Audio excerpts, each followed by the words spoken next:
बिस्मिल्लाहिर्रहमानिर्रहीम, अस्सलाम वालेकुम रहमतुल्लाहि व बरकातहू। सैयद शारिक वकर अपने YouTube चैनल के साथ आज हमारे साथ कमर मलिक तशरीफ रखते हैं फ्रॉम यूएई और सैयद जर्रार आरिफ साहब तशरीफ रखते हैं फ्रॉम कतर। और आज का प्रोग्राम का जो हमारा मौजू है वो है मेंबर्स परसेप्शन अबाउट कैंडिडेट्स।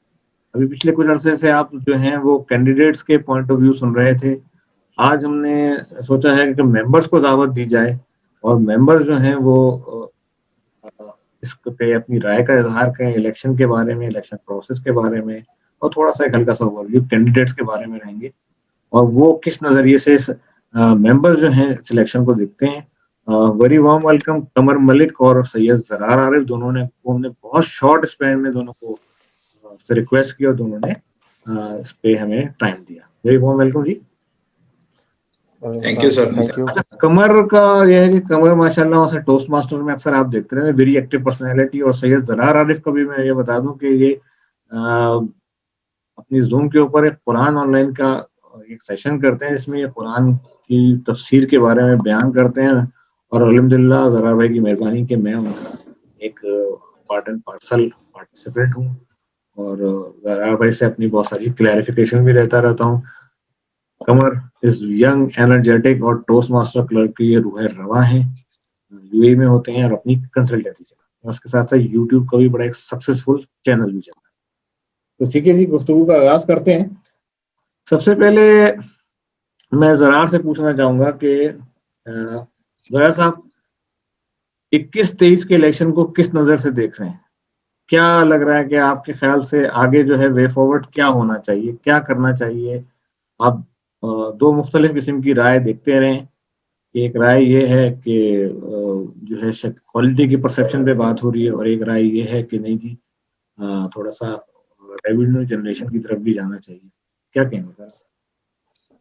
देखिए जी, हम तो एज ए प्रोफेशनल अगर हम इसको देखते हैं तो इसका मेरी नज़र में देखने का नज़रिया कुछ इस तरह होना चाहिए, बल्कि मैं ही क्या और ऐसे बहुत से ICMPs जो यहाँ पर ICM के मेंबर्स मौजूद हैं वो इसको देखेंगे कि हम सिर्फ रेवेन्यू जो है वो उसको जनरेट करने के बारे में तो सोचते हैं, लेकिन पिछले जितने भी मैं 3 इयर्स का और पिछले 2 सालों से मैं और भी मजीद मैंने इनको डीपली देखा इनके अकाउंट्स को, तो उसमें तो मुझे कॉस्ट बढ़ती हुई नजर आ रही है। रेवेन्यू तो ऑलमोस्ट उतना ही कांस्टेंट है, 550 मिलियन, 580 मिलियन, 590 मिलियन।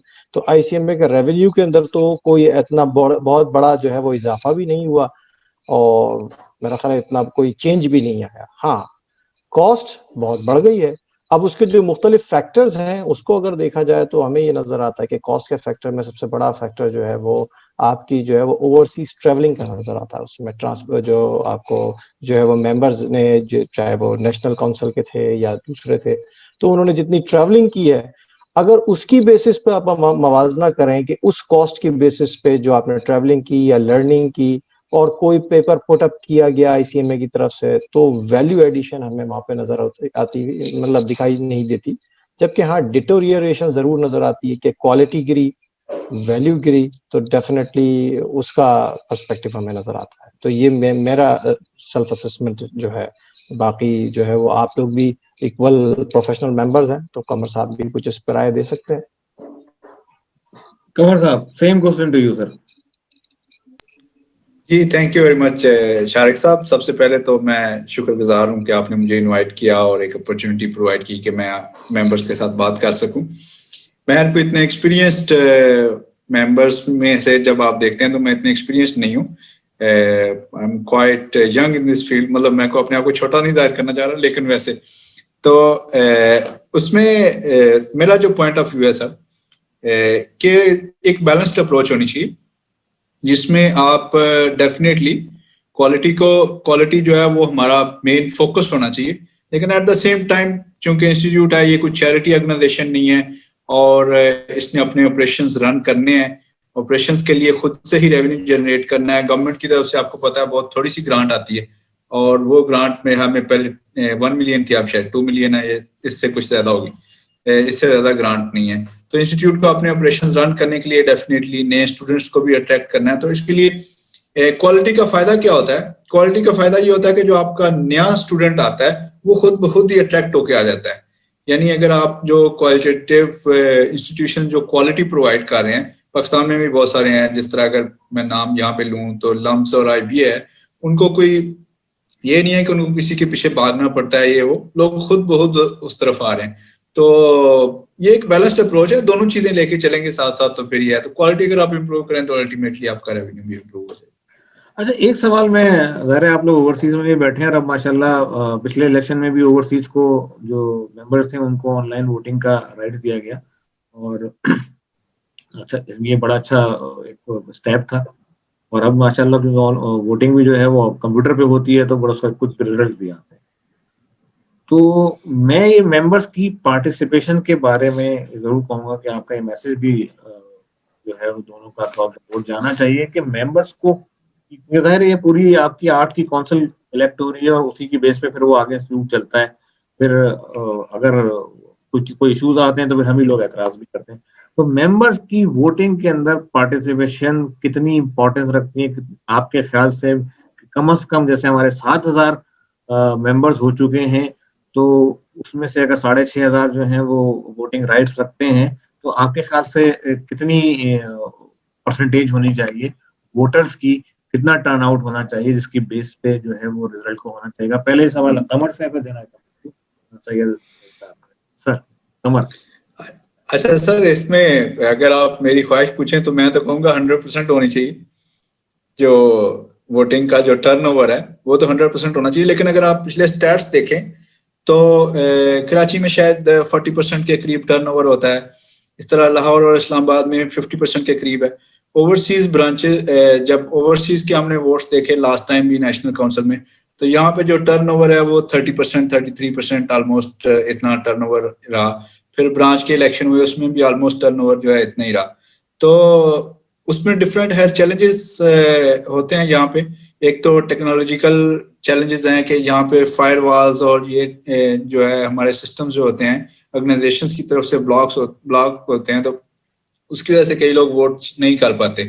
ठीक है। और लास्ट टाइम इलेक्शन में क्या हुआ कि संडे को इलेक्शन होता है मोस्टली, और संडे को यहाँ पे गल्फ में स्पेशली फर्स्ट वर्किंग डे होता है। तो जब वो फर्स्ट वर्किंग डे होता है तो वो बहुत ही हेक्टिक डे होता है वीक का। आपको भी अंदाजा ही होगा कि फर्स्ट वर्किंग डे में, यानी जिस तरह पाकिस्तान में मंडे होता है इस तरह यहाँ पे संडे होता है। तो उसकी वजह से भी कई लोग जो है वो उस तरफ ध्यान नहीं दे सकते, यानी वो ईमेल ही या अपना मैसेज ही पूरा पूरा दिन नहीं पढ़ते। तो आप इस दफे ने ये किया कि 2 दिन दिए, तो उससे शायद थोड़ी टर्नओवर जो है वो बेहतर रहे। ज़रा भाई। सर मैं ये कहूँगा कि देखें, ये तो जो आप मिनिमम परसेंटेज की बात कर रहे हैं कि इतना टर्नओवर परसेंटेज होना चाहिए, तो ये तो बात आती है वहां पर जहाँ जनरल इलेक्शन हो रहे होते हैं। हम चूंकि आईसीएमए के फोरम से इलेक्शन लड़ रहे हैं और इलेक्शन कंडक्ट किए जा रहे हैं, तो ये प्रोफेशनल ड्यू डिलिजेंस और प्रोफेशनल रिस्पॉन्सिबिलिटी बनती है हर मेंबर की कि वो पार्टिसिपेट करे और उसमें इलेक्शन दे, मतलब वोट दे।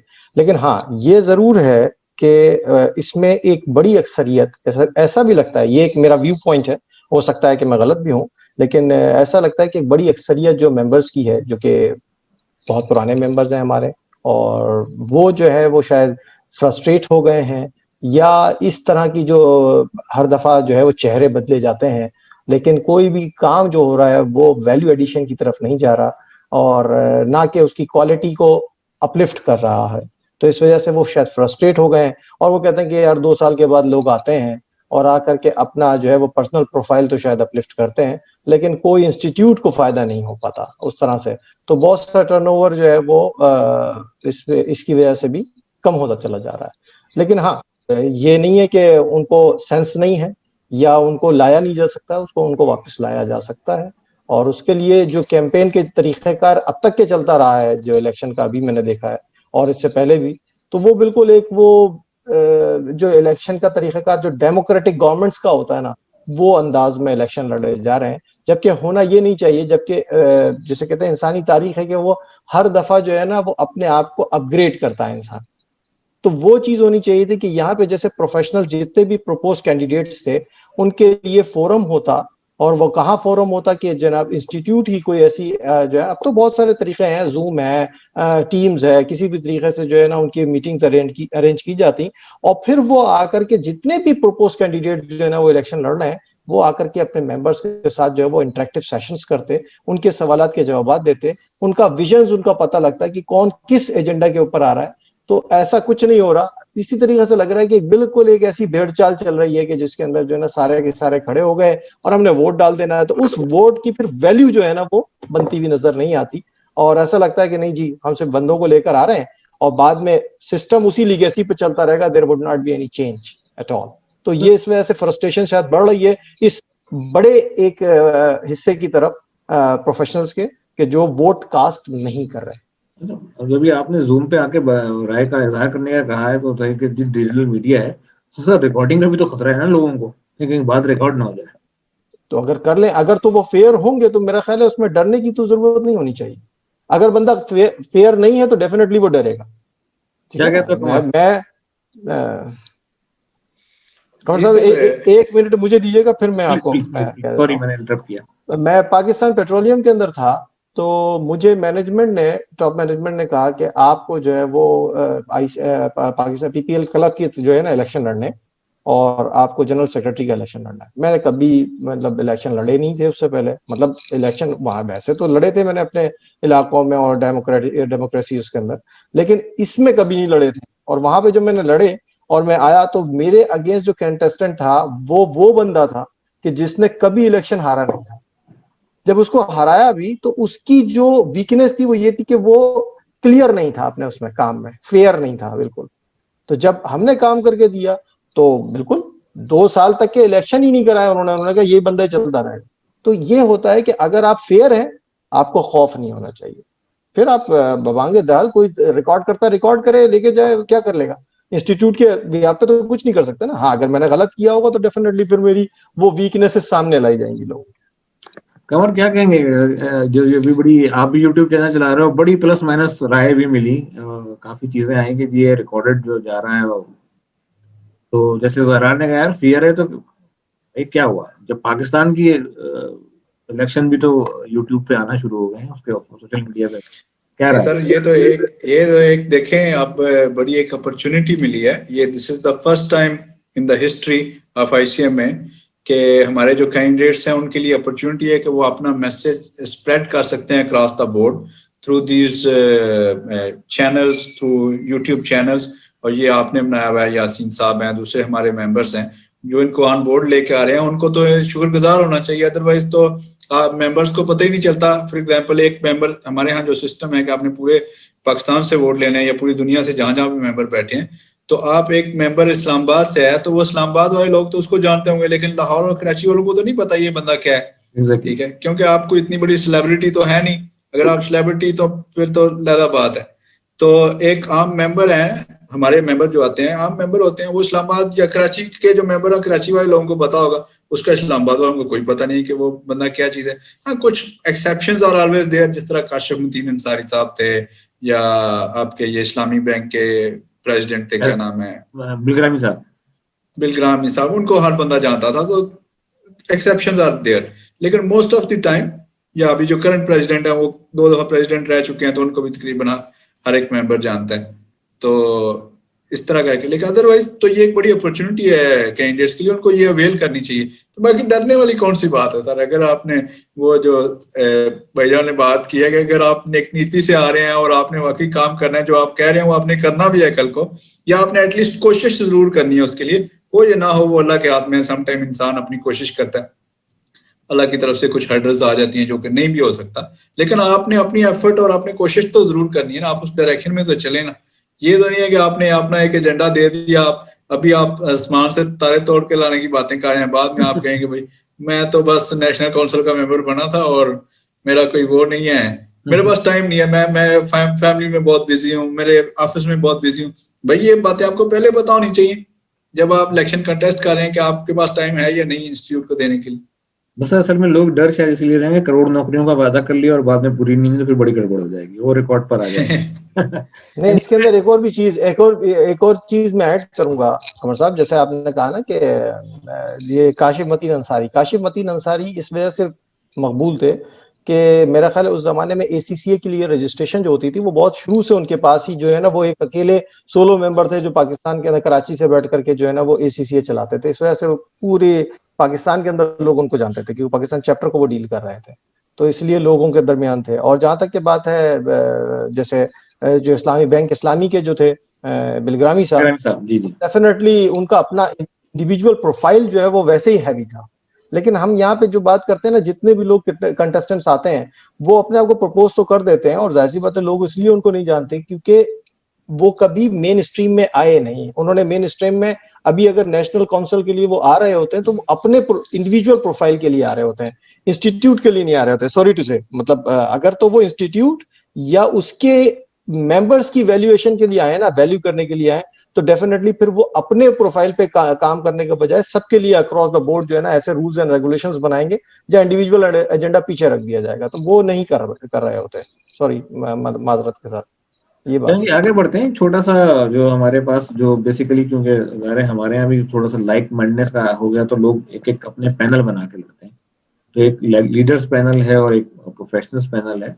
बाकी तो खैर सारे माशाल्लाह प्रोफेशनल भी हैं और लीडरशिप रोल्स में भी हैं और अपनी अपनी प्रोफेशनल लाइफ में बड़ी अच्छी पोजीशंस में बैठे हैं। बड़ा प्रोफेशनली बड़ा कंट्रीब्यूशन है इन सबका। और अगर क्वालिफिकेशन वाइज तो सारे ज़ाहिर है सारे क्वालिफाइड लोग हैं, फेलो मेंबर्स हैं, तो ये इक्वली इसमें मैं कहूँगा कि क्वालिफिकेशन वाइज तो सब इक्वल है, सारे बराबर हैं। बाकी सबकी अपनी अपनी स्ट्रेंथ्स होती है। तो उसमें थोड़ा सा एक हल्का सा रिकैप लेते हैं। मैं आप दोनों हज़ार की राय भी जानना चाहूँगा। We first start with alphabetical order from leaders जो है वो अनीस साहब माशाल्लाह 2005 से इलेक्टोरल प्रोसेस में है। तीसरी दफा एनसी कंटेस्ट कर रहे हैं और एक दफा नेशनल काउंसिल में रह चुके हैं, वाइस प्रेसिडेंट रहे हैं और वैसे भी सिविल एविएशन के साथ एसोसिएट हैं फाइनेंस डिपार्टमेंट में और ब्रांच में चेयरमैन भी रह चुके हैं। तो सीबीडी कमेटी चलाते रहे हैं और आप लोग अक्सर जो है उनको जो है वो ये परफॉर्मेंसेस जो है वो फिर सोशल मीडिया पे जो है वो देखते ही रहते हैं क्योंकि कंट्रीब्यूशन जो है कि कहाँ कहाँ उन्होंने प्रोग्राम किया और बहुत एक्टिवली उसको जो है वो मीडिया पे शेयर करते हैं। तो ज़रा से मैं पूछना चाहूँगा, ज़रा क्या देखते हैं, किस नज़रिए से देखते हैं उनकी लास्ट काउंसिल में भी उन्होंने परफॉर्म किया, ब्रांचेस में भी रहा, तो आप समझते हैं कि एक हल्का सा आपका रिव्यू उनके बारे में। आप अनीस साहब के बारे में बात कर रहे हैं ना? जी जी। तो अनीसुर रहमान आज से नहीं ये इलेक्शन लड़ रहे हैं। मैं तो इनको बहरहाल पिछले 10 सालों से तो देख रहा हूँ कि वो नेशनल काउंसिल के अंदर इधर उधर किसी ना किसी तरीके से इलेक्शन के प्रोसेस में होते हैं। जहां तक की बात है कि उनकी अपनी परफॉर्मेंस या उन्होंने क्या डिलीवर किया है, तो वो जो इनसे एक्सपेक्ट किया जाता है उससे बहुत कम डिलीवरेबल्स इनके हैं। ठीक है। You are young as you claim कि you are young, okay we believe तो थोड़ा सा, लेकिन मैं चाहूंगा क्योंकि आप इस वक्त जो है वो ब्रांच में भी हैं वहाँ पे दुबई में, तो थोड़ा सा एक जनरल परसेप्शन अनीस साहब। सर मैं एक्चुअली अनीस साहब को पर्सनली नहीं जानता। मुझे इनकी केबीसी की जो परफॉर्मेंसेस हैं उनके बारे में भी इल्म नहीं है। मेरा थोड़ा सा इनके साथ मतलब बात इस तरह हो जाएगी कि पॉलिसी थोड़ा इख्तलाफ है। मेरी कल परसों इनसे बात हो रही थी वैसे किसी इशू के ऊपर। इशू ये है कि ब्रांच काउंसिल्स जो थी ना 2015 में वो डिसॉल्व कर दी थी उस वक्त की नेशनल काउंसिल में और अनीस साहब उसमें वाइस प्रेसिडेंट थे। तो ये इसको डिफेंड कर रहे थे कि ये हमने क्यों की ये वो। तो मैं इनके साथ ये कह रहा था कि आपको जो इंस्ट्रक्शंस थी या आपको जो लीगल उसके मिले थे पॉइंट ऑफ व्यू या एडवाइस मिली थी उसके मुताबिक आपने इसको रेगुलराइज करना था, ना कि इसको डिसॉल्व करना था। क्योंकि अगर आप इस्लामाबाद हाई कोर्ट भी देखें तो वो बन गई थी और बाद वाली गवर्नमेंट ने आके उसको डिमोलिश नहीं किया बल्कि उसको रेगुलराइज किया है, हालांकि वो कॉन्स्टिट्यूशन के मुताबिक नहीं बनी थी। तो अगर कोई इसमें कोई कमी पेशी थी तो उसको रेगुलराइज करना था, क्योंकि उसकी वजह से अगर आप देखें तो मेंबर्स जो ओवरसीज में वो बहुत हर्ट हुए, क्योंकि आपकी सारी यहाँ पे एक्टिविटीज रुक जाती हैं ओवरसीज में जब ब्रांच नहीं होती। तो भले वही मेंबर मौजूद होते हैं, लेकिन चूंकि कोई कनेक्टिविटी नहीं रहती, कोई नेटवर्किंग की अपॉर्चुनिटी नहीं होती, सीपीडी की अपॉर्चुनिटीज नहीं होती, तो ये एक थोड़ा सा सोच का इख्तलाफ है। अदरवाइज मैं हो सकता है बहुत नफीस आदमी हूँ, उससे बहुत डिलीवर करने वाले आदमी हूँ। इज अ वेरी वेरी, इसकी तो मैं आपको नफीस आदमी। एनीवे, आते हैं अब अत्तर सलीम साहब की तरफ। अत्तर सलीम साहब मौजूदा कौंसिल में मौजूद हैं और सीपीडी कमेटी को हेड करते हैं। सर जरा आरिफ साहब, अगर पिछली 5-3 साल किस नजर से देख रहे हो? कोविड का एक बहुत इंपॉर्टेंट पीरियड भी इन्होंने गुजारा है, क्योंकि अभी लास्ट पूरा जो फरवरी से जितनी भी चीजें हैं वो जूम पे चली गई वेबिनार की सूरत में। बिल्कुल, ये तो इस्लामाबाद मेंबर हैं और अनीस साहब कराची बेस्ड है। मैं मदद चाहूंगा, बताना भूल गया था, तो थोड़ी सी राय मैं जानना चाहूंगा।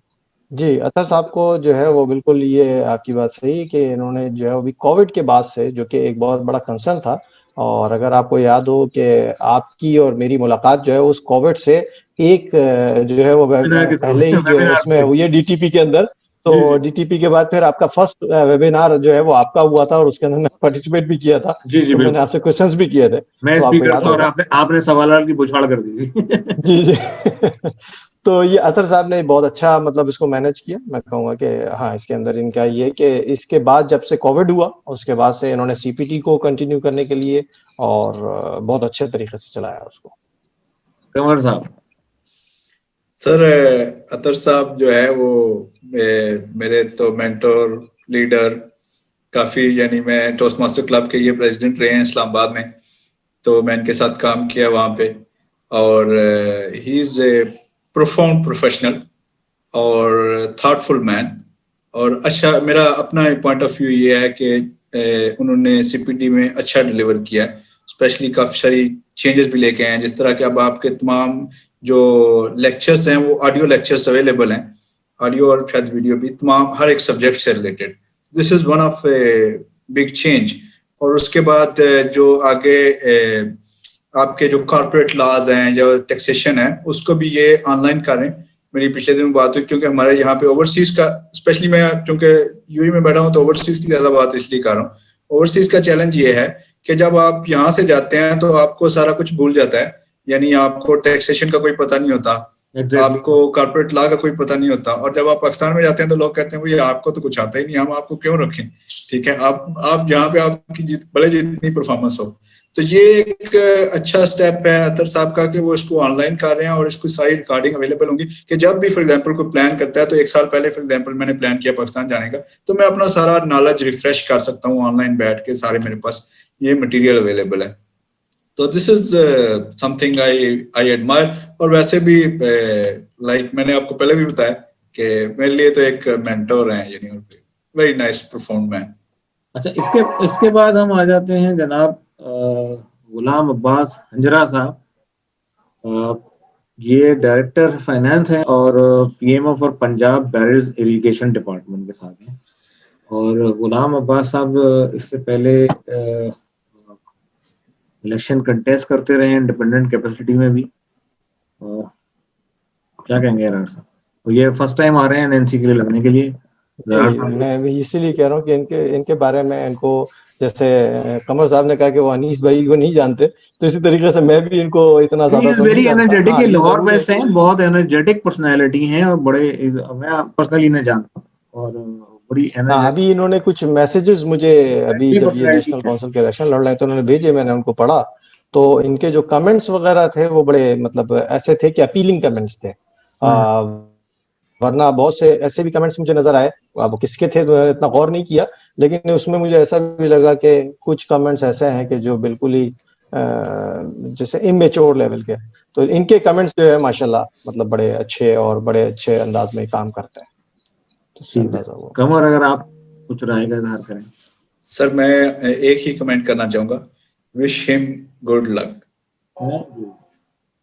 चलिए, ये तो बेस्ट कमेंट है आपका इनके लिए, लेकिन मैं थोड़ा सा इनके बारे में, जो पहली मरतबा एनसी के लिए आ रहे हैं और is a very competent person, और इनकी जो खासतौर पर इंटरपर्सनल है, बड़े हरदिल अजीज किस्म के लोगों में हैं और एक विजन भी रखते हैं।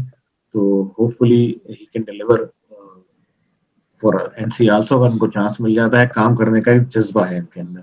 आते हैं जी, इसके बाद मौजूद हैं हमारे साथ अवेस यासीन साहब। ये लाहौर ब्रांच काउंसिल के चेयरमैन हैं और अवेस यासीन साहब लाहौर इलेक्ट्रिसिटी सप्लाई कंपनी के साथ एज ए कंपनी सेक्रेटरी मौजूद है। और अवेस साहब का जो प्रोफेशनल प्रोफाइल है, वेरी हेल्दी प्रोफाइल, और ये एनसी में पहली मर्तबा आ रहे हैं कंटेस्ट करने के लिए, और लाहौर ब्रांच काउंसिल के मौजूदा चेयरमैन भी हैं और बड़ी कॉम्पिटेंट पर्सनैलिटी है।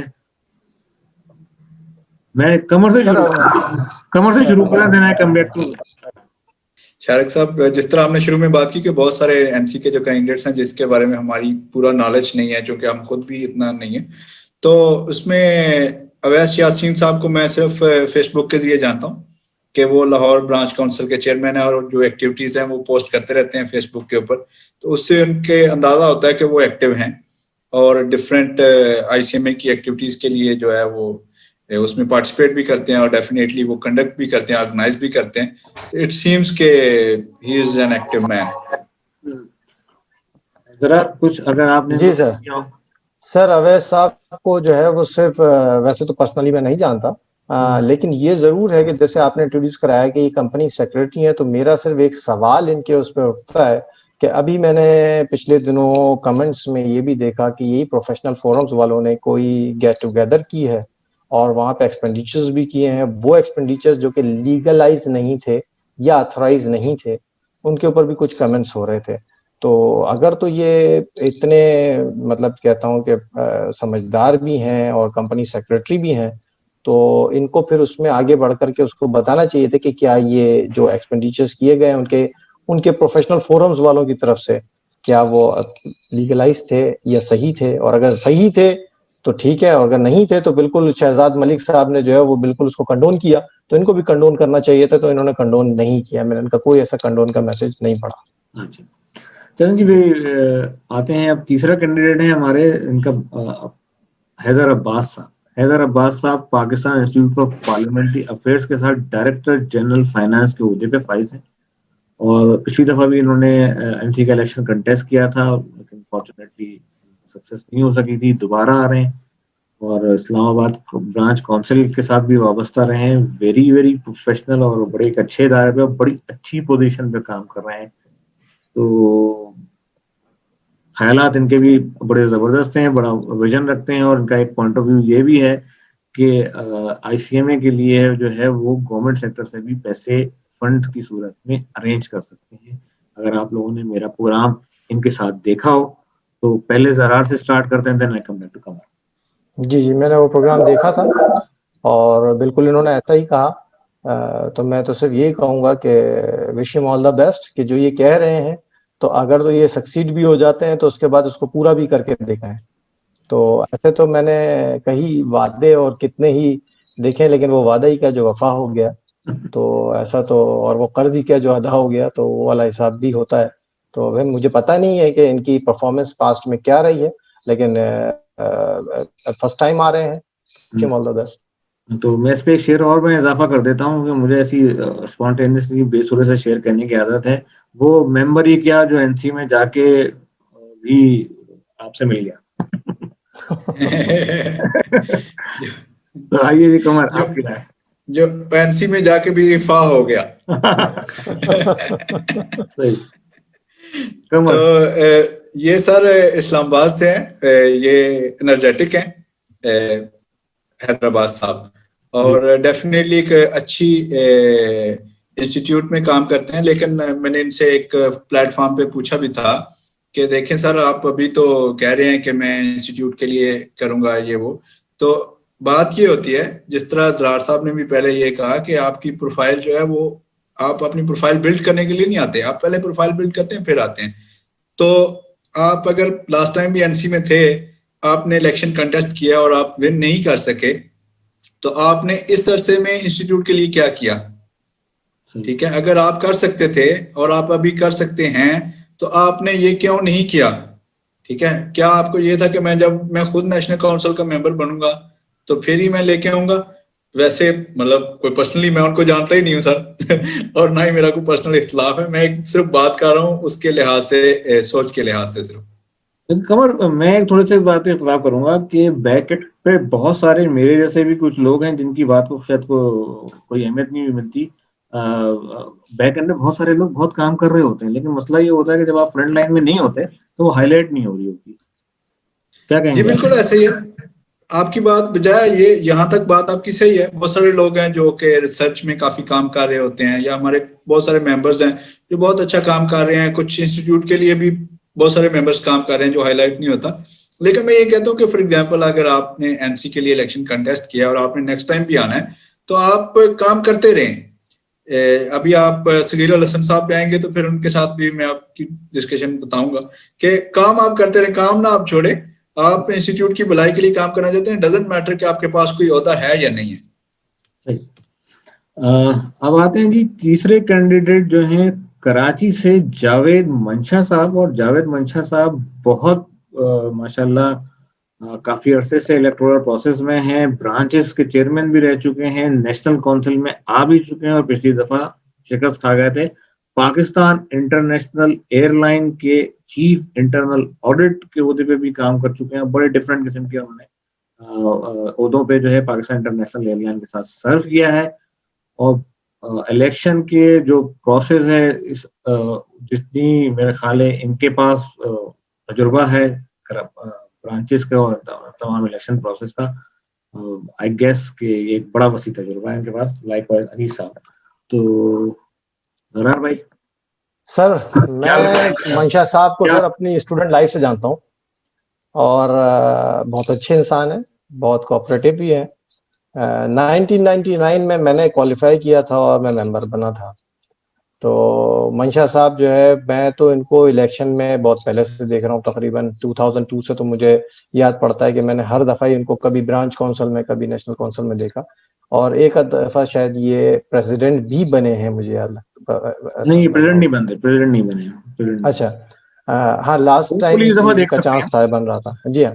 लेकिन ये कि जावेद मंशा साहब जो है, जैसे आपने कहा कि पीआईए के अंदर पाकिस्तान इंटरनेशनल एयरलाइन में, और अभी इस वक्त जनरल मैनेजर फाइनेंस हैं ये, तो पहले भी ये डिप्टी जनरल मैनेजर थे।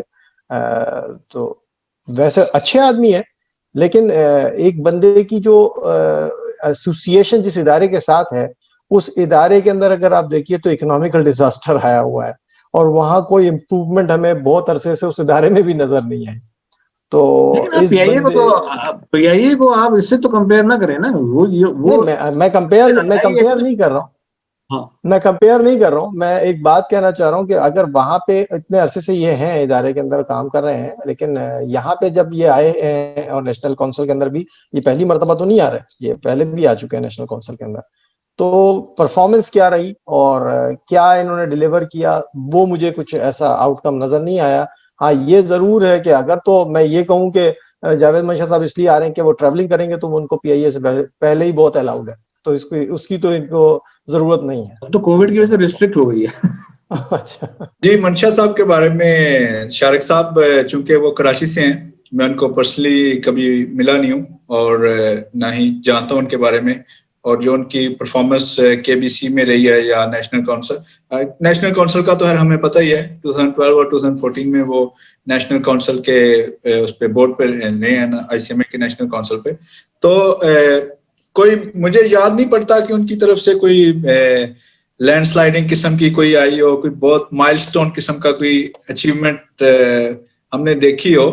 तो बहरहाल एनीवे, चूंकि वो पीआईए में काम कर रहे हैं, और wish him all the best के हो सकता है अब वो एक्सपीरियंस से ज्यादा सीख चुके हों और कुछ ज्यादा लेकिन मंशा डिलीवर साहब करना की चाह मैं रहे एक पर्सनल लेवल पे जो उनकी क्वालिटी जरूर शेयर करूंगा। When ever you reach him in your hard time, ठीक है ना, मैंने बहुत सारे दोस्तों से भी कि वो बहरहाल कुछ भी है, ही कम फॉरवर्ड, और regardless of any association and something, ये आपको वो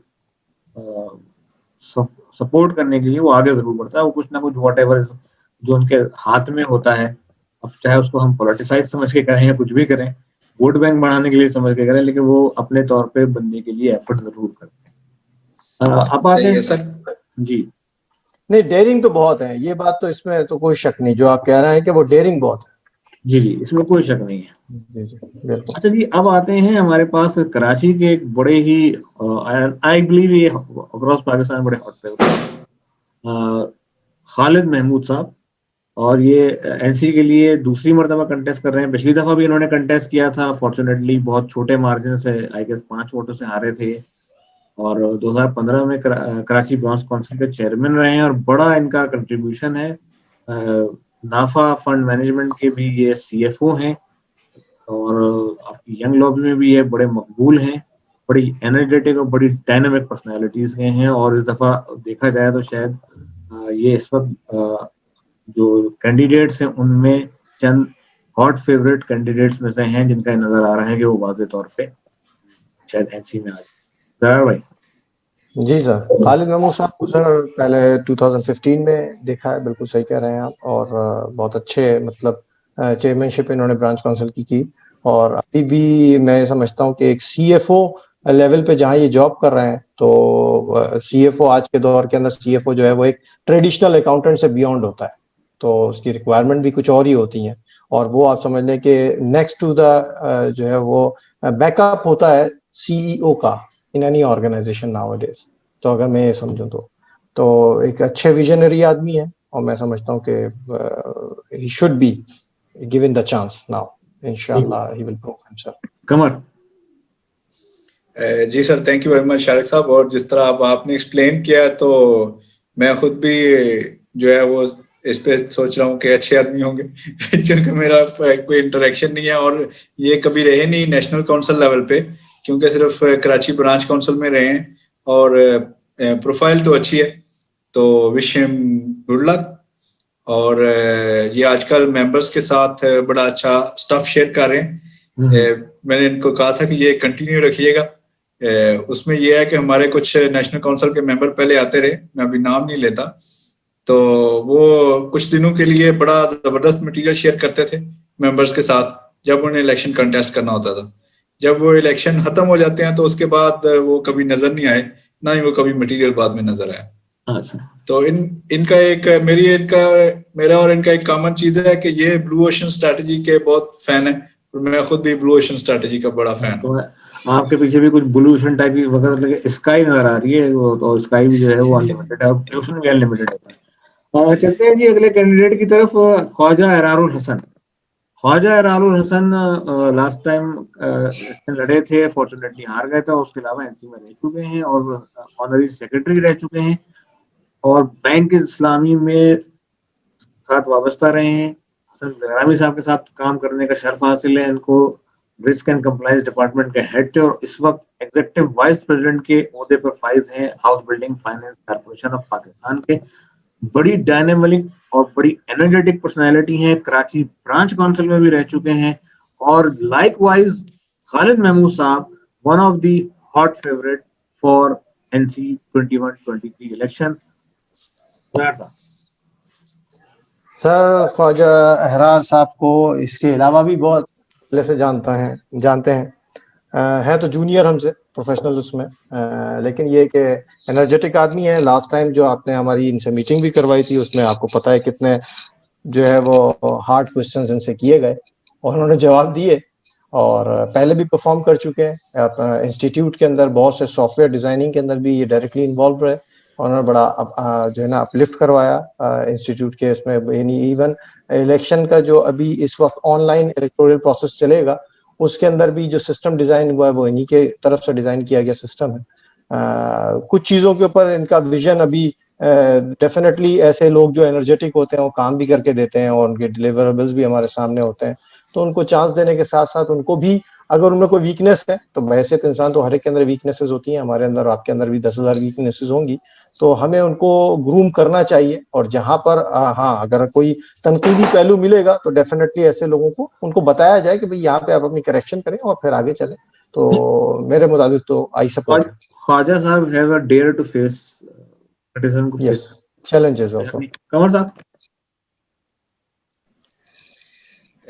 जी sir, thank you, wish him good luck. और ये पहले भी रहे हैं नेशनल काउंसिल में, जिस तरह तराल भाई ने भी कहा, तो ये 2015 और 17 की काउंसिल का हिस्सा थे, और अब दोबारा आ रहे हैं।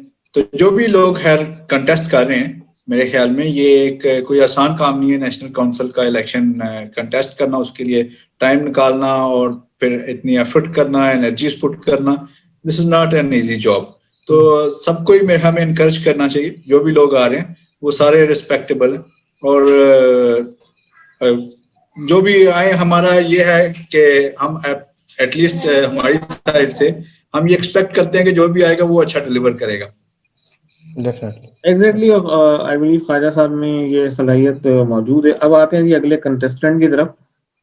मोहम्मद यासीन साहब हैं और ये ग्रुप सीएफओ हैं सुपीरियर ग्रुप के, और यासीन साहब इस वक्त काउंसिल में भी मौजूद हैं, जो काउंसिल जाने वाली है उसमें ट्रेजरर के ओहदे पे हैं। यंग एनर्जेटिक, पर्सनली भी मैं इनसे मिल चुका हूँ और बड़े कॉन्फिडेंट आदमी हैं। जरार साहब क्या लगता है दोबारा? यासीन साहब को भी पहले से जानते हैं और पर्सनली भी जानता हूँ, लेकिन ये जरूर है कि अभी कुछ चीजें जो पिछली काउंसिल के ऊपर जैसे पॉइंट्स उठाए गए कि ये पॉइंट्स गलत हुए थे, तो मेरा उस काउंसिल के अंदर जो कि अभी चल रही है और मतलब उसको रिप्लेस करने के लिए नए इलेक्शन हो रहे हैं, उसमें जो चीजें गलत हुई हैं, तो मेरे मुताबिक तो उसमें वो हर बंदा जिसने उसको कंडोन नहीं किया और वहां पे अभी भी मौजूद है और उसी काउंसिल का हिस्सा है और उसी पैनल का साथी है, तो मेरे मुताबिक उसकी राय फिर लोगों के लिए आप कुछ समझ सकते हैं क्या होनी चाहिए। तो फिर उसको वो कैसे फेस करेंगे कि अगर उन्होंने कोई चीज गलत की है पहले। तो कमर साहब, जलाल भाई, ये हमारे यहाँ रिवाज नहीं है। ये हम खुद को क्रिटिसाइज करना जो है, ये हमारे यहाँ रिवाज ही नहीं है। मतलब बहसीत कौम ही जो है हमारे कोई, ये हमारा अलमिया है कि हम अपनी जो भी कोई गलतियां करता है उसको हम एक्सेप्ट करने के लिए तैयार नहीं होते, बल्कि हम उसको डिफेंड करते हैं। ठीक है, तो वो जो भी करते हैं, एक पैनल से हो दूसरे पैनल से हो, आप किसी को भी नहीं देखेंगे कि कोई एक्सेप्ट कर रहा हो कि हाँ यार मैंने ये गलतियां की हैं या ये मैंने जैसे आपको बताया कमर साहब कि वहां पे मैंने खुद देखा कि शहजाद मलिक भी भले से वहां पे कुछ चीजों में मौजूद थे, लेकिन उन्होंने उस चीज को कंडोन किया और उन्होंने बाकायदा आकर के उन्होंने उस पे हम लोगों को मैसेजेस भी किए कि मैं इस चीज के अंदर पार्ट प्ले नहीं कर रहा हूँ और ना मैं इस चीज को मानता हूँ, ये गलत है। उन्होंने बाकायदा अपने पैनल के अंदर ही एतराज किया। तो ये एतराज की मैं कहता हूँ करेज जो है वो प्रोफेशनली देखे ना, अब पार्टीज भी एजेंडा लेके आती हैं या जिस तरह पैनल से एजेंडा लेके आती हैं, हर एक का पूरा नहीं होता, फेलियर्स भी होती हैं। मैं खुद इस वक्त ब्रांच में हूँ, यूएई ब्रांच काउंसिल का हिस्सा हूँ। हमने एक एजेंडा दिया जब हम लोग आए, उसमें से कुछ काम हमने किए हैं, कुछ कर रहे हैं, कुछ एंड तक कुछ होंगे कुछ नहीं होंगे। ठीक है, लेकिन जब हम प्रेजेंट करेंगे तो हम तो जो अपनी अच्छी पिक्चर है वही प्रेजेंट करेंगे कि ये नहीं। देखें, एक तो आप जो बात कर रहे हैं सर वो प्लान और उसके डिलीवरेबल्स पे बात कर रहे हैं। मैं जो बात कह रहा हूँ कि जो चीज गलत की गई, गलत करने का मकसद ये कि जैसे एक जो है वो गेट टुगेदर की गई, वहां पे लोगों को जो है ना खाना खिलाया गया और वो एक्सपेंडिचर जो वो आईसीएमए के अकाउंट्स में डाल दिए गए। मैं आप बात समझे? हाँ, मैं वो बात नहीं कह रहा कि आपने कोई चीज प्लान की थी और उसमें से 10 में से 8 आइटम्स आपने एक्सेप्ट कर पाए और 2 नहीं कर पाए, तो डेफिनेटली वो हर्डल्स होंगी, रिसोर्सेज का प्रॉब्लम होगा, अपना इसके बाद ब्रिज एनालिसिस होगी, वो एक डिफरेंट चीज है। मैं उसकी बात नहीं कर रहा। मैं ये कह रहा हूँ कि अगर पावर में थे तो पावर का जो है वो अनड्यू या गलत इस्तेमाल जो आपने किया, मिसयूज ऑफ पावर किया, उसको डिफाइन कोई भी नहीं कर रहा वहां पर। जी, बिल्कुल सर, ऐसा ही है। खैर मुझे इतना डिटेल में नहीं पता जितना आपको पता है, तो मैं जो चीजें मुझे पता चली मैं सिर्फ उस पर कमेंट करूंगा यासीन साहब के हवाले से, कि इन्होंने जो पब्लिकेशन जो है उसमें इन्होंने कुछ काम किया, स्पेशली इसको आईटी के हवाले से, कि इनने जो हमारे आर्टिकल्स थे पहले से बने लिखे हुए लोगों ने, पुराने लोगों ने लिखे हुए, वो सारा इन्होंने एक डिजिटल आर्काइव बना दिया। तो that's one of the good thing which I admire, specially चूंकि अब जो एरा है, जो आगे सारा हमारा फ्यूचर है, दैट्स ऑल अबाउट टेक्नोलॉजी और all about the artificial intelligence. और इसमें जितना हमारे पास डेटा होगा, जितना हमारे पास डिजिटल चीजें अवेलेबल होंगी, उतना हमें ज्यादा बेनिफिट होगा इसका। तो ये एक इनका मेरी नजर में अच्छा काम है जो कि आईसीएमए के लिए इन्होंने किया। जबरदस्त। चलें फिर अगले कैंडिडेट की तरफ चलते हैं। ये हैं जी मोहम्मद इमरान साहब हैं इस्लामाबाद से, और ये सन ऑफ मोहम्मद रमजान है, और ये इसलिए भी बता रहे हैं कि मोहम्मद इमरान के नाम से एक कैंडिडेट और हैं जो सऊदी अरब से खड़े हैं। और मोहम्मद इमरान साहब हाँ जी, अपनी, उनका मैसेज भी अभी मेरे पास आया था। अच्छा, मोहम्मद इमरान साहब जो हैं इस्लामाबाद के कैंडिडेट हैं, ये भी दूसरी दफा कंटेस्ट कर रहे हैं, इस्लामाबाद ब्रांच काउंसिल में भी हैं ये, और ये अपनी एक कंसल्टेंसी चलाते हैं, सीए में प्रैक्टिस करते हैं, उसके अलावा ये सीएफओ और डायरेक्टर फाइनेंस के ओहदों पर भी काम कर चुके हैं। जरार साहब, few words for him. Sir मैं इनको नहीं जानता, पर्सनली तो नहीं जानता, लेकिन बट मेरा ख्याल है फर्स्ट टाइम ये कंटेस्ट कर रहे हैं, second time national contest council. कर रहे हैं, और पिछली दफा जीत नहीं सके थे। वेरी अच्छा, energetic person, I had interview तो हिम, बस और मैं ये वो आदमी थे जिन्होंने हिम्मत करके जो है मेरे जैसे पीले स्कूल के पढ़े हुए मेंबर को भी जो है वो अंग्रेजी बोलने में मजबूर कर दिया। हाँ, बहरहाल नहीं मैं, नहीं, देखिए ये तो हमारा बड़ा गलत क्राइटेरिया है, क्योंकि शरक भाई बांगे दयाल मैं कहता हूँ कि मैं खुद भी गवर्नमेंट बल्दिया बॉयज सेकेंडरी स्कूल का पढ़ा हुआ, लांडी का पढ़ा हुआ हूँ, तो उसमें कोई फर्क नहीं पड़ता। ये तो देखें, रिस्क जो है उसका ताल्लुक तालीम से या इससे तो है नहीं। वो तो इंसान का, अब आज जो है वो सीपीए और अमेरिकन जितने भी इंग्लैंड एंड वेल्स के चार्टर्ड अकाउंट है वो भी हमें रिपोर्ट करते हैं यहाँ पर, तो वो कोई मसला नहीं है। लेकिन मैं कह रहा हूँ कि we wish him all the best ठीक, इंशाल्लाह, क्योंकि हमारा इंटरेक्शन उनसे नहीं हो पाया, तो उन्होंने सिर्फ मुझे मैसेजेस वगैरह किए हैं, कुछ मैंने देखे थे उनके, तो looks like a visionary man, energetic man, ख्यालात उनके आई विल बड़े सपोर्ट। इंकलाबी हैं। उनका उनका एक इंकलाबी ख्याल ये है कि सीएमए प्रैक्टिस में आर्टिकलशिप को इंट्रोड्यूस किया जाए। करेक्ट, कमर, करेक्ट, और होना चाहिए। कमर, जी सर, मैं इनको पर्सनली जानता हूँ, और चूंकि ये इस्लामाबाद ब्रांच काउंसिल में भी रहे हैं, और मैंने इनके साथ काम किया है, ये टोस्ट मास्टर में भी रहे हैं। ये बहुत एनर्जेटिक आदमी इमरान साहब, और बहुत दिल से काम करते हैं। जो बात विजन वाली की है जरार भाई ने, उससे मैं इख्तलाफ करता हूँ, लेकिन जो इनकी एनर्जी है वो माशाल्लाह काफी ज्यादा है। इसमें कोई शक और नहीं है, वेरी एनर्जी लेवल इनका है, और हाँ जी, मेरे, वो हमारे कुछ लोग कहते हैं इनकी एनर्जी थोड़ी सी रिड्यूस करने की जरूरत है, अच्छा, जाके तो इसको इसमें फिर जरा नहीं हमें खबर, को, मैंने इनको विजन के लिहाज से नेगेटिवली नहीं कहा था, मैंने सिर्फ ये कहा था कि ये कहना कि हम पीले स्कूल के पढ़े हुए हैं तो उसके कुछ लेवल कम होगा, नहीं, we are now equal across the world now. वैसे मैं कमर, आप भी टोस्ट मास्टर को हेड कर रहे हो, तो ये भी टोस्ट मास्टर कर चुके हैं, तो मैंने इनसे आखिर में खुद पूछा था कि मैंने कहा भाई अगर आप टोस्ट मास्टर के हवाले से इस इंटरव्यू को देखें तो आप मुझे कितने नंबर देंगे अंग्रेजी में। तो इन्होंने कहा कि जी आपको मैं 10 में से 9.99 दूंगा। तो मैंने कहा जी 0.01 क्यों काटा, उनका एरिया ऑफ इम्प्रूवमेंट तो रहता है। मैंने चलो ठीक है, तारे वो रिटर्न प्रोग्राम नहीं था बल्कि वो रैंडम हमने बातचीत की थी। अगले के साथ, सर, जी प्लीज कुछ कह रहे हैं। मैं थोड़ा सा कमेंट करूंगा। Toastmasters are not only about English, it is a full fledge package for leadership and communication. तो इसमें आपको मुख्तलिफ एरियाज के हवाले से जो है वो टेस्ट किया जाता है, ट्रेन किया जाता है। तो English is just one part, और मतलब बहुत इंपॉर्टेंट पार्ट भी नहीं है इसमें। आई नो यार, मैंने किया है। मरहूम करेक्ट, मदर जमील नाम था उनका, मैं नाम भूल रहा, जमील साहब के साथ बेचारे का इंतकाल हो गया, तो उनके साथ मैंने कुछ सेशन अटेंड किए थे टोस्ट मास्टर में। तो इट्स वंडरफुल ये प्लेटफॉर्म है। चलते हैं सर, शहाम अहमद, ये कराची बेस्ड हमारे मेंबर हैं, पाक सुजुकी के साथ एज हेड ऑफ फाइनेंस ये अपनी फराइज अंजाम दे रहे हैं वेरी मच। और खालिद और एरार की तरह मैं ये कहूँगा कि ये भी हॉट फेवरेट कैंडिडेट्स में शामिल हैं। और एरार अपना शाम इस वक्त कराची ब्रांच काउंसिल के साथ भी आएंगे, और शाहम ने 2 मरतबा केबीसी में एज ए चेयरमैन भी टाइम गुजारा है, ट्वाइस 2 मरतबा रह चुके हैं।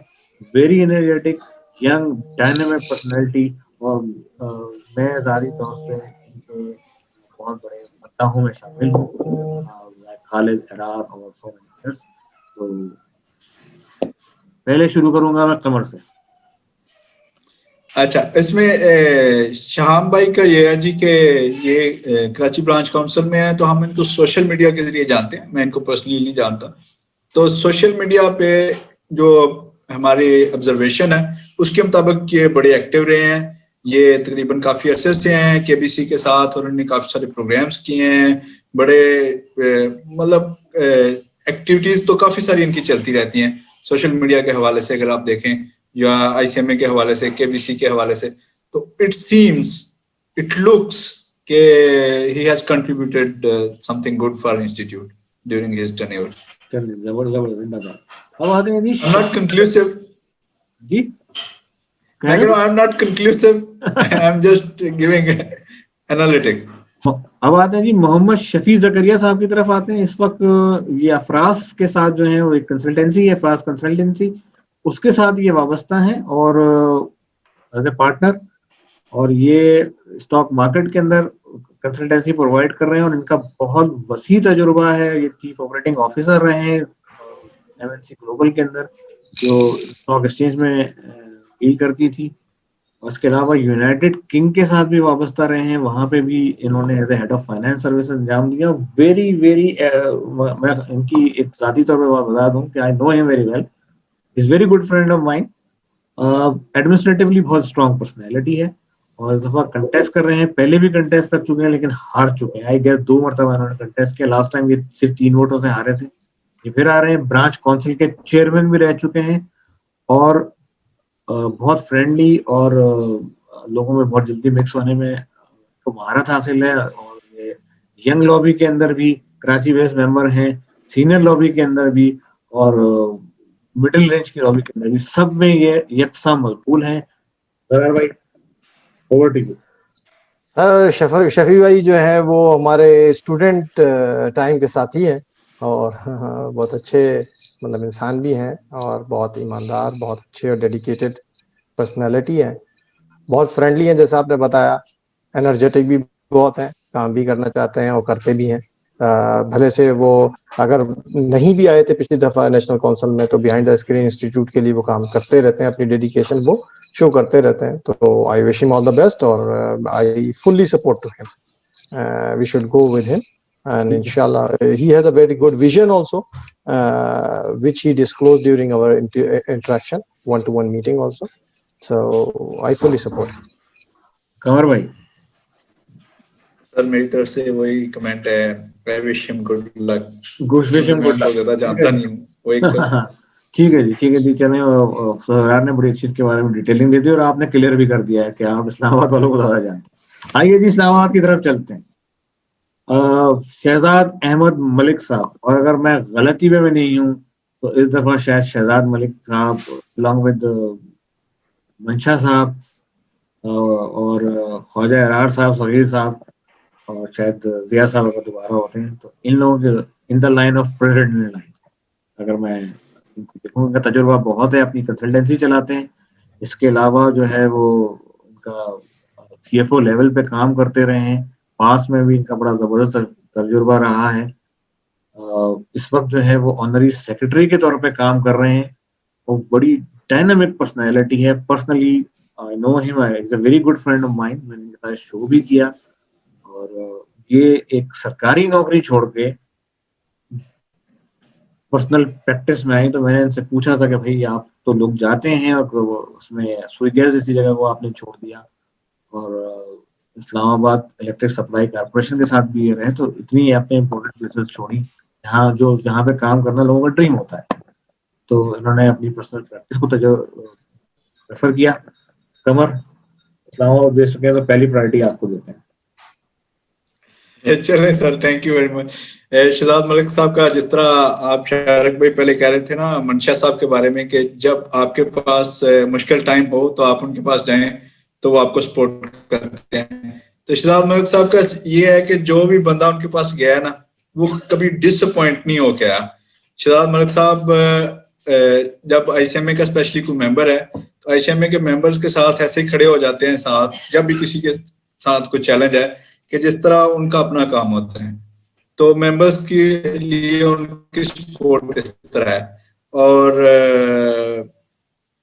मतलब बहुत सारे काम उन्होंने किए इस्लामाबाद के अंदर और डेफिनेटली एक डेयरिंग पर्सनैलिटी हैं। और जिस तरह आप कह रहे हैं कि in the line of presidentship next during और भी लोगों को, नॉट ओनली मी, यानी ये नहीं है कि मुझे सपोर्ट किया तो मैं इसलिए कह रहा हूँ, मतलब अक्रॉस द बोर्ड जब ब्रांच काउंसिल के भी इलेक्शन लड़ते थे तो जब हम वहां पे बैठे होते थे, अब तो वोटिंग थोड़ी डिफरेंट होती है, तो जब पहले वोटिंग उसी वक्त हाल में वो काउंट कर रहे होते थे, तो जब बाकी लोगों के अभी 10-10 वोट होते थे तो शहजाद मलिक साहब की 50 और सेंचुरी हो जाती थी।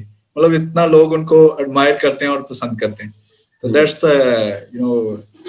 वैल्यू ऑफ हिम, क्योंकि वो he is adding value towards the member. जबरदस्त। आते हैं जी, लाहौर बेस्ड मेंबर हैं, शायद आप दोनों फिर कोई बात ना करें। सगीरुल हसन साहब सीएफओ और इंटरनल ऑडिट हेड के तौर पे जो है स्वीगेस में अपने फराइज, सुई नॉर्दर्न में अपने फराइज अंजाम दे चुके हैं और आजकल अपनी प्रैक्टिस में हैं। ये डायरेक्टर काम कर रहे हैं रेवेन्यू एडवाइजरी सर्विसेज में, तीसरी मरतबा आ रहे हैं और पिछली दफा ये अनफॉर्चुनेटली हार गए। तो जोया भाई कुछ राय इनके बारे में? सर सगीर मलिक साहब को जो है वो पहले भी देखा है, सगीर साहब को, सगीर हुसैन साहब को पहले भी हमने जो है वो देखा हुआ है और ज्यादा उम्मीदें मैंने पहले लगाई थी ना अब लगाऊंगा, क्योंकि सर जो इनका टेन्योर था जिसमें डिलीवरेबल्स जो इनसे एक्सपेक्ट किए गए वो नहीं आ पाए थे। मैं समझता हूं कि ठीक है, wish him all the best. वैसे एज ए ओवरऑल मैं कहूंगा कि यंगस्टर्स को ज्यादा चांस देना चाहिए, they have already played their innings now. लेकिन वो कहते हैं ना कि जीने की असल उम्र तो 60 है, 60 के बाद ही ठाट है। कमर सर जीने की असल उम्र तो 60 वाले से पूछे तो वो कहेगा 70 तक है, 70 वाले को पूछे तो वो कहेगा कब्र तक है, कब्र वाले को पूछे तो वो कहेगा कि कुल्लू, जब तक कुल्लू का खत्म नहीं होता तब तक तो है। तो उसके उस तरह तो चलते रहते हैं। मेरी तरफ से एक ही कमेंट्स है sir, wish him good luck. जबरदस्त, ये सबसे बेहतरीन कमेंट है। असल में मैं अभी कुछ, क्योंकि मैं बहुत गहरा डाल के बैठा हुआ हूँ, एक बहुत ही इंपॉर्टेंट मेंबर है सैयद बाबर अली फ्रॉम कराची, और मैं चाहूंगा कि इनकी तस्वीर जो है वो आप लोगों को नजर आ जाए। हाँ जी सर, नजर आ रही। सैयद बाबर अली साहब जो है वो दूसरी मरतबा कंटेस्ट कर रहे हैं। उससे पहले उन्होंने इंडिपेंडेंट कैंडिडेट के तौर पर उन्होंने कंटेस्ट किया था और ये इसके अलावा इस वक्त कराची ब्रांच काउंसिल के चेयरमैन भी रह चुके हैं। फिर उन्होंने एनसी की वजह से गालिबा उसमें अपनी सीट को फॉरगो किया, उन्होंने चेयरमैनशिप से रिजाइन कर दिया। अब वो एनसी के लिए दूसरी मरतबा कंटेस्ट कर रहे हैं और ये इससे पहले इंडिपेंडेंट कैंडिडेट की हैसियत से लड़े थे और इंडिपेंडेंट कैंडिडेट की हैसियत से ब्रांचेस में भी लड़ते रहे। और लेकिन लास्ट टाइम जो उन्होंने ब्रांच जीती वो उन्होंने एक ग्रुप के साथ अलाइन होकर जीती। पहले आप, फिर देन वी मूव टू कमाल। कराची बेस्ड सर बाबर साहब को मैं जो है वो मैं सॉरी एक बात और के बारे में बताना रहेगा कि एजुकेशन इंस्टीट्यूशंस के साथ वाबस्ता है, सब बैरिट हसन उनके साथ के वाबस्ता है जी, इसीलिए इनकी जो है वो आज एक चैट रही है और उसमें इन्होंने कहा कि जितने भी लोग जो है वो इलेक्शन लड़ रहे हैं इनमें किसी का भी जो है वो एजुकेशन बैकग्राउंड नहीं है, इसलिए कोई भी शख्स जो है वो एजुकेशन के बारे में बात नहीं कर रहा। तो ये एक वैल्यू एडिशन नहीं है इनके पास, एडेड वैल्यू नहीं है इनके पास। नहीं, बिल्कुल होनी चाहिए। देखें एक बात सुने, हम तो मैं ये समझता हूँ कि देखें मेरा भी एजुकेशन का बैकग्राउंड बहुत अरसे रहा और ऐसी बात नहीं है, 1991 से एजुकेशन की फील्ड में ही रहा और उसी से अपनी ब्रेड एंड बटर जो हमारा चल रहा था वो उसी से चल रहा था, वो बड़े अरसे तक चलाया मैंने। मतलब जॉब भी करता था और उसके बाद भी, लेकिन वो मैं बात नहीं कर रहा, क्योंकि हम बात कर रहे हैं प्रोफेशनल एजुकेशन के अंदर। तो प्रोफेशनल जब एजुकेशन इंस्टीट्यूट पे हम आते हैं तो वहां पे आप उस जैसे कहते हैं traditional sort of education system को जो है वो इम्प्लीमेंट तो नहीं करते, तो उसके ऊपर मैं कोई कमेंट नहीं करूंगा। लेकिन हाँ ठीक है, बाबर अली साहब को मैं इतना ज्यादा नहीं जानता, ठीक है, उनको हमने चेयरमैन के तौर पे ब्रांच काउंसिल के देखा है, तो best of luck. Qamar best wishes sir, best of luck. Best of luck. Babar साहब से मेरी वाबस्तगी रहेगी, very learned person,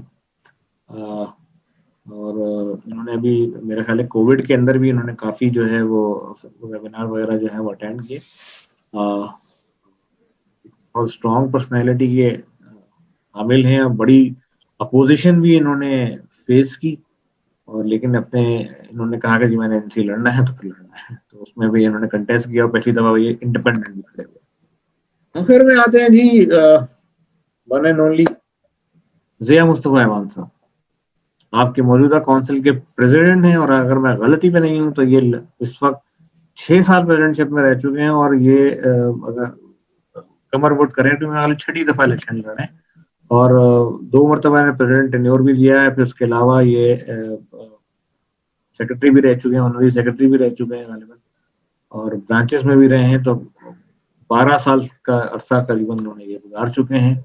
very dynamic personality और बहुत एनर्जेटिक है और बहुत काम करते हैं और उनकी सबसे अच्छी बात ये है कि ज़िया साहब से मैंने प्रोग्राम के लिए किया, ज़िया साहब ने अपनी गोना गो मसरूफियात में से वक्त निकाला और उस वक्त हमारे पास कुछ नेट में बहुत प्रॉब्लम था, लेकिन ज़िया साहब ने वो प्रोग्राम मुझे मुकम्मल करा के दिया और ये चेंज लाने में मेरे हिसाब से ये चेंजेस को जो डाइवर्सिफिकेशन है उसमें ये कोशिश जरूर करते हैं, इनकी एफर्ट्स नजर आती हैं। सर भाई पहले आप then I have a concluding session with Qamar. Sir मैं ज़िया साहब पे कमेंट करने से पहले से भी एक बात कहूंगा कि मैंने कहीं सुना था कि सबसे अच्छा जो होता है ना कि अपने कैरियर की पीक पे कैरियर को छोड़ देना, उसमें जो है मैं कहता हूं कि वो सबसे ज्यादा सेल्फ वैल्यू और सेल्फ रिस्पेक्ट को जो है वो मेंटेन करता है। जैसे इमरान खान थे जनाब, जीते उसके बाद छोड़ दिया, वर्ल्ड कप मतलब जीते पाकिस्तान के लिए, वो छोड़ दिया उन्होंने, मतलब पहले भी छोड़ा था कई दफा और उनको गवर्नमेंट जो है वो परसू करके लेकर आ गई। 87 में वापस जी जी जी हाँ। तो इस तरीके से एक चीज होती है कि अपने कैरियर की पीक पे जिसको पता हो कि हाँ जी मैं अभी भी आगे खेल सकता हूँ इनिंग, लेकिन वो छोड़ देंगे जनाब ये लीजिए मुझे नहीं खेलनी है, ये नहीं, अब आप दूसरों को चांस दें, ठीक है अपना रोल आपने प्ले कर दिया और आप मेंटोर्स तैयार करें। देखिए हमारे पास लीडरशिप का फुकदान जो है ना वो रिप्लेसमेंट लीडर तैयार करने में आता है। हम पाकिस्तान के अंदर कोई भी इदारा हो, चाहे सिर्फ इंस्टीट्यूट ऑफ कॉस्ट मैनेजमेंट की बात नहीं कर रहा हूं मैं, कोई भी इदारा हो, हम अपने किसी को पैरेलल जो है ना वो जिसे कहते हैं प्रोफेशनलिज्म ट्रांसफर ही नहीं करते, स्किल्स ट्रांसफर ही नहीं करते। ज़िया साहब इतना कुछ करने के बाद आए, जीते, सब कुछ हुआ और जैसे मैंने शुरू में भी कहा था कि जो अकाउंट्स एनालिसिस मैंने की है पिछले पास्ट 3 इयर्स की, उसमें मुझे एक्सपेंडिचर्स और कॉस्ट बढ़ती हुई नजर आ रही है, रेवेन्यू ऑलमोस्ट कांस्टेंट है, तो कोई उसके अंदर जो है वो चेंजेस नहीं आई। तो उसके ऊपर इन्होंने कोई ना एक्सप्लेनेशन दी, बल्कि एक्सप्लेनेशन मैंने तो पहले भी आपको कहा कि वहां पर जो है वो अभी इस्लामाबाद के अंदर एक बहुत बड़ी जो है वो इन्होंने गेट टुगेदर की, उसकी कॉस्ट जो है वो सारी की सारी इंस्टीट्यूट में डाल दी गई। फिर इसी तरीके से आप देखिए कि जो है वो प्रोफेशनल्स का एक इंस्टीट्यूट, एक वो जरीदा वो किया गया, शाया किया गया, उसके अंदर कहा कि जनाब ये बिजनेस मेंटोर्स हैं और ये CFOs हैं, तो आप इनको देखें, तो उसके अंदर तो कोई भी अपने पसंद के जितने वोटर्स थे उनके लिए मुझे तो लगता है, वरना तो उसका तो कोई वैल्यू एडिशन तो मुझे नजर नहीं आया। तो आज जबकि वर्ल्ड जो है वो जा चुका डिजिटाइजेशन के ऊपर और हम आज अभी भी लीगेसी के अंदर ही जा रहे हैं कि जनाब हमारे पास जो मैनेजमेंट अकाउंटेंट प्रिंट होता है तो वो बिल्कुल हार्ड कॉपी के ऊपर ही आएगा, वरना तो नहीं आएगा।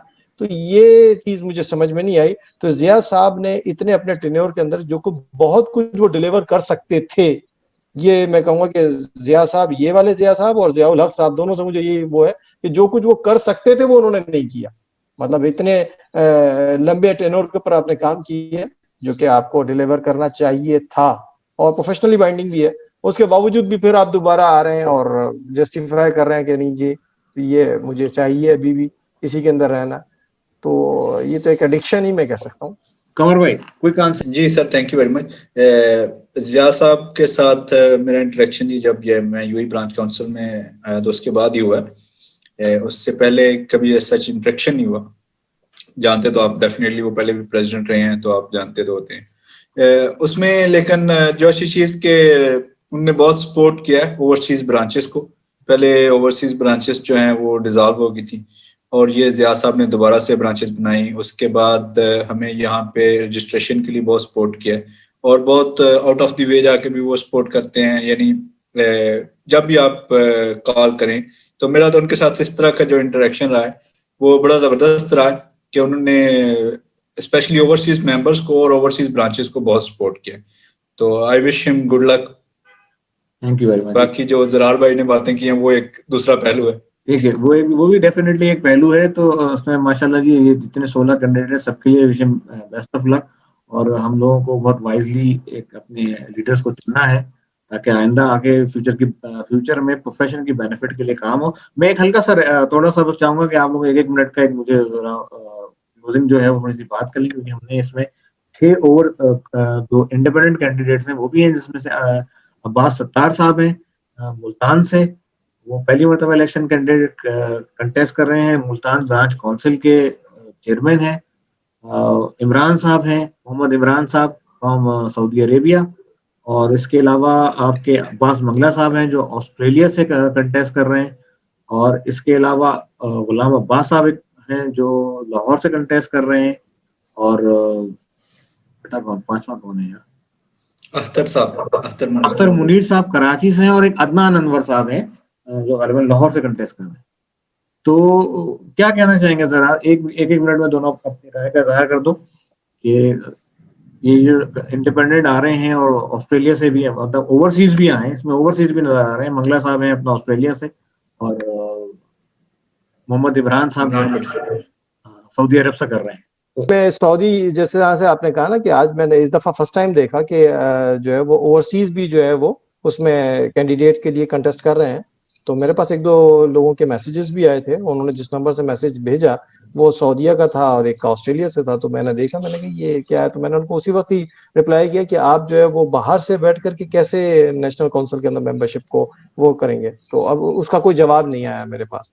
तो मुझे ये समझ नहीं आ रहा कि हम ये जनरल इलेक्शन की तरफ जा रहे हैं या नेशनल काउंसिल की इलेक्शन की तरफ जा रहे हैं या नेशनल असेंबली के इलेक्शन की तरफ जा रहे हैं। हाँ, लेकिन ये जरूर है कि अगर हमारा ऑब्जेक्टिव जो है वो इंस्टीट्यूट की वैल्यू को अपलिफ्ट करना और क्वालिटी को जो है वो आगे बढ़ाना है, बल्कि गिराना नहीं है, गिरती हुई क्वालिटी को संभाल के और आगे बढ़ाना है। क्योंकि हम compete करते हैं आईकैप को, और अगर हम आईकैप को अपना मेंटोर रखते हैं तो फिर डेफिनेटली हमको उनकी पॉलिसीज, उनके प्रोसीजर्स को भी देखना पड़ेगा और उनके तरीके को भी तो अडॉप्ट करना पड़ेगा, जो कि हम नहीं कर रहे हैं। तो अगर ये सारे के सारे हैं तो मैं ये समझता हूँ कि जितने भी यंगस्टर्स हैं जो एनर्जेटिक भी हैं, और इस दफा उनको चांस दिया जाए और उनके साथ ये भी चेंज लाया जाए इस दफा के लिए भी इलेक्शंस में, कि हम कम से कम ये देख सकें कि जो भी कंटेस्टेंट खड़ा हो रहा है वो आकर अपना विजन जो है वो लोगों के सामने, हमारे आईसीएमए के मेंबर्स के सामने शेयर करें और सबको फेयर चांस दें। जैसे अमेरिका के अंदर इलेक्शन होते हैं तो अमेरिका में क्या होता है, प्रेसिडेंट आकर के जो है डिबेट करते हैं वो एक दूसरे से, तो वो अपने जो है ना विजन भी जो है वो जाहिर करते हैं और ये बताते हैं कि दूसरा जो है वो कर रहा है तो इसमें क्या फ्लॉ है, नजर नहीं आ रहा अभी भी। तो हम बिल्कुल आए, तो मैं कहता हूँ कि जितने यंगस्टर्स हैं, एनर्जेटिक लोग हैं, उनको जो काम करना चाहिए, तो there should be a mix in between both. जी सर, बिल्कुल ओवरसीज कैंडिडेट्स कंटेस्ट तो कर रहे हैं, लेकिन जिस तरह दलाल भाई ने कहा कि उनका हमें कोई मिल नहीं रहा, कोई उनका एजेंडा नहीं आ रहा, कोई उनका प्रोग्राम नहीं आ रहा हमारे पास कि वो क्या करना चाह रहे हैं, वो क्या फ्यूचर में क्या देख रहे हैं, कैसे करेंगे, ये भी एक बड़ा इशू है। हाँ जी, वो ओवरसीज होके वो पाकिस्तान के जो मेंबर्स हैं उनको कैसे करेंगे, क्योंकि आपका मेन क्लस्टर तो पाकिस्तान में है, ओवरसीज में तो इतना क्लस्टर नहीं है, मेन तो आपका मेंबर सारे पाकिस्तान में है। तो वो कैसे उनको अप्रोच कैसे करेंगे, फिर वो परफॉर्मेंस और डिलीवरी कैसे करेंगे, तो ये डिफरेंट चैलेंजेस हैं। ओवरसीज में अगर फॉर एग्जांपल कोई यूएई से बंदा खड़ा हो जाता है तो वो ऑस्ट्रेलिया वालों के लिए क्या कर सकता है यहाँ पे बैठ के, ठीक है, या वो इंग्लैंड वालों के लिए क्या कर सकता है। तो वो ये समझ जाने वाली इतनी बात नहीं है कि आप ओवरसीज से इलेक्शन कंटेस्ट करें, इसका कोई और मेथड होना चाहिए। दोनों जो हैं ये आपके फोरम, उनसे बात हुई है। एक फोरम ये कहता है कि हम जो है ओवरसीज के लिए एक स्पेशल सीट रखेंगे, और दूसरा फोरम कहता है कि हम ब्रांचेस के जो चेयरमैन है उनको नेशनल काउंसिल की कमेटीज का पार्ट बना देंगे। तो इस तरह जो है ना ओवरसीज की रिप्रेजेंटेशन हो जाएगी। ठीक है जी, थैंक यू वेरी मच। आप दोनों का बहुत शुक्रिया कि आपने वक्त निकाला और ये जो एनालिसिस आपने दिया है, थोड़ा सा लाहौर वालों को इंशाल्लाह एक किसी और प्रोग्राम में बुला के लाहौर के मेंबर्स में भी रिव्यू और ले लेंगे। लेकिन आप लोगों ने अपनी मैक्सिमम इनपुट दी और मेरा ख्याल है कि हमारे मेंबर्स को 8 लोगों को इलेक्ट करने में बहुत फायदा होगा आप लोगों के इस एनालिसिस का। और ये बड़ा I am very much thankful कि आप दोनों ने इस इनिशिएटिव को लब्बैक कहा और आज मेरे प्रोग्राम में शॉर्ट नोटिस पे आए और इस पे थैंक यू वेरी मच जी, अपना ख्याल रखिएगा। शुक्रिया जी आपका शाहिद भाई, thank you very much, thank you Qamar sahab, thank you very much. Thank you sir, nice to talk to you.